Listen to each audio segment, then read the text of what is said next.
said, as he fastened the head torch around his mop of blonde hair. Out there at night, on the moor. It's a heath, not a moor, said Erin. Erin's right, Krish agreed.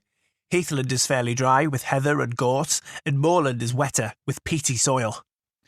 Pete and Nancy looked at each other, then burst out laughing.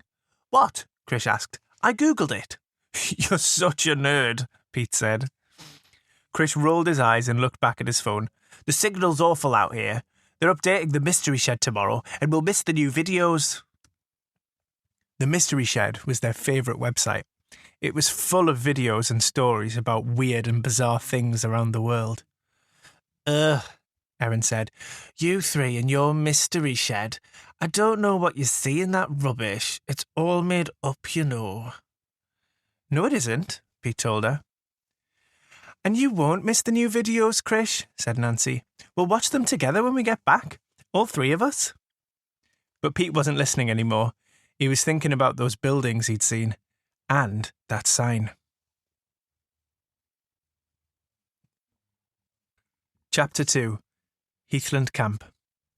Finally, the coach steered off the road onto a track leading down to Heathland Camp. It was at the bottom of a shallow valley and looked just like the map on Nancy's phone. Close to the car park, the reception cabin and the dining hall were at one end of a large area of wild grass called the Green. There were 4 wooden cabins on each side of the green, and at the far end was a building marked on the map as the activity barn.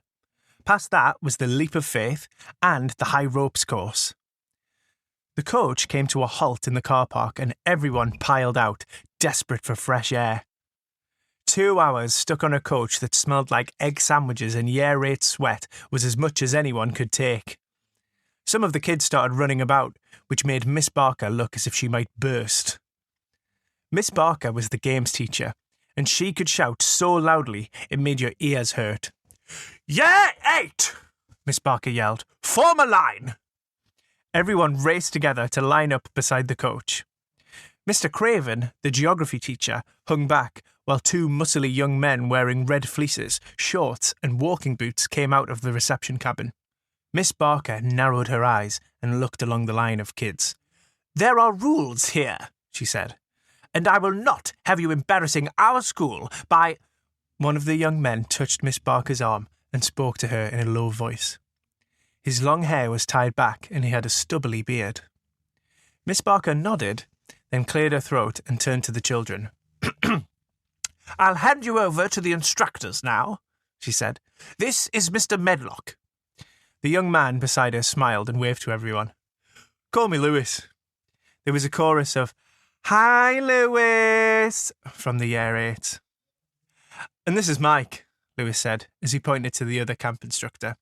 Mike stepped forward and took a bow. Lewis smiled. All right, he said. In fact, we don't have a lot of rules at Heathland Camp, but we do have some. Most are about the individual activities, so we'll talk about those tomorrow. For now, all you need to know is that you'll be staying in the dorms in cabin 1 and 2. The doors are locked with a keypad access system, so please don't forget the code or else you won't be able to get in. Also, please, stay in your dorms at night, Miss Barker interrupted Lewis. In previous years, students have decided to go wandering in the night, sneaking out. I will have none of that. The instructors will patrol the grounds, and anyone caught outside will be sent home. Miss Barker cleared her throat and nodded to Lewis. Carry on. Yes, said Lewis. Thank you. Now, Mike is going to call out your names and allocate you a dormitory. As soon as he does, please go straight there and unpack your bags. After that, we'll all meet on the green. We have a treat for you. Chapter 3. Fire Pit.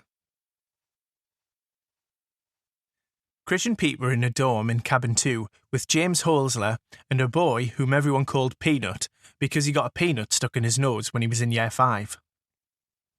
It was a basic room with 2 bunk beds, one against each side wall. The sheets and pillowcases were folded neatly, ready for the boys to make their own beds.